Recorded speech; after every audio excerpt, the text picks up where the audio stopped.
Rhea had just moved into her grandmother's old house.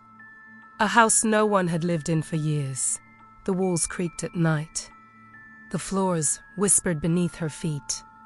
But that wasn't what bothered her the most. It was what everyone kept telling her. Never go upstairs, and whatever you do, don't open that room. They never explained why, just fear in their eyes.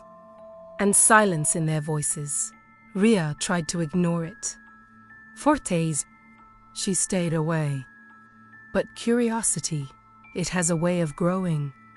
Especially in a house that never truly feels empty.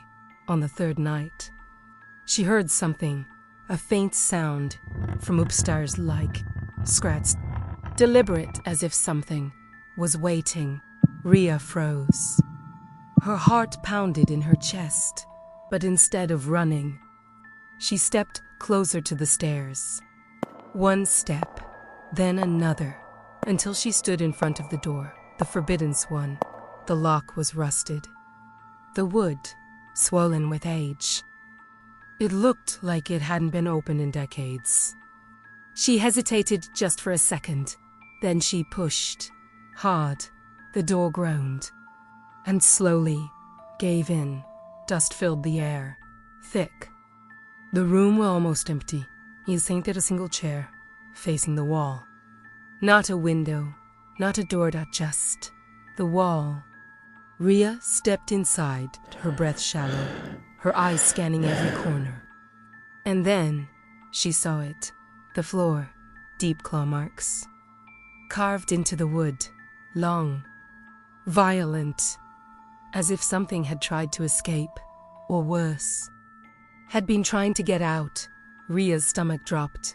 Slowly, the chair creaked just slightly, as if something had just leaned forward. And then she heard it, right behind her, a whisper, so close, it brushed against her ear. You shouldn't have opened the door. Rhea stood frozen, her eyes locked on the chair. Something felt wrong, not just wrong, impossible. She slowly stepped closer and placed her hand near it. It was warm, like someone had just been sitting there. Her breath caught in her throat. No, that's not possible, she whispered. Then a sound of scratching behind the wall. Rhea turned slowly. Her heart started to beat louder, until it felt like it was outside her body. The scratching continued, slow, deliberate, like nails dragging from the inside. She couldn't stop herself. She pressed her ear against the wall, and then silence. Movement, just her breath, shaking. Then her heartbeat filled the room.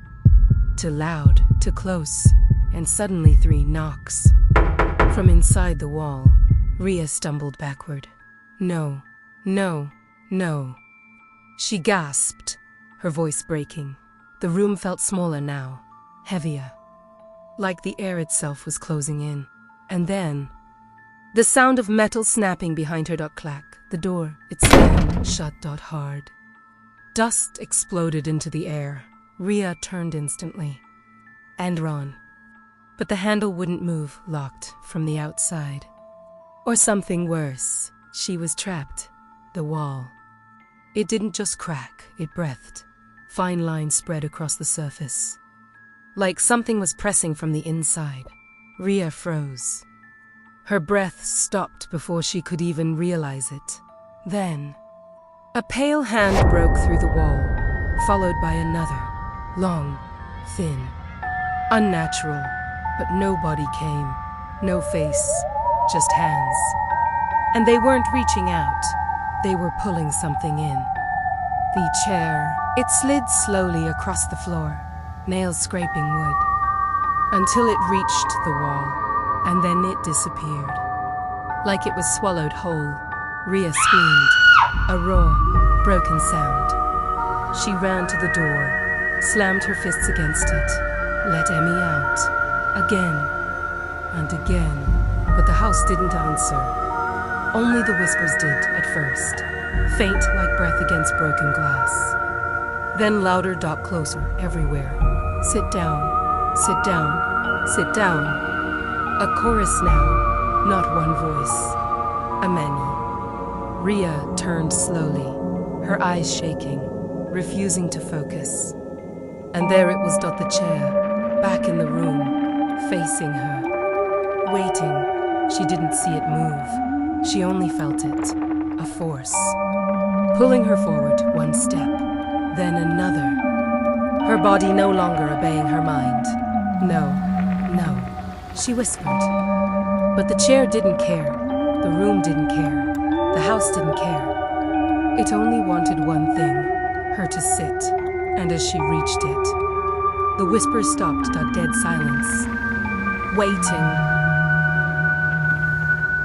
For the moment she would obey, the house fell silent. No whispers, no movement, just stillness to the next morning. Sunlight slowly crept through the broken curtains. As if nothing had happened, but something had. The upstairs room was locked again, the same rusted door as if it had never been opened. Inside, the chair stood emptied up perfectly still, facing the wall. And Rhea was gone, no struggle, no sound. No trace of her leaving, only the floor remained, the claw marks. Deeper than before, as if something had been dragged. Again. The house looked normal now, almost peaceful. But one question stayed behind, louder than the silence. Where is Rhea?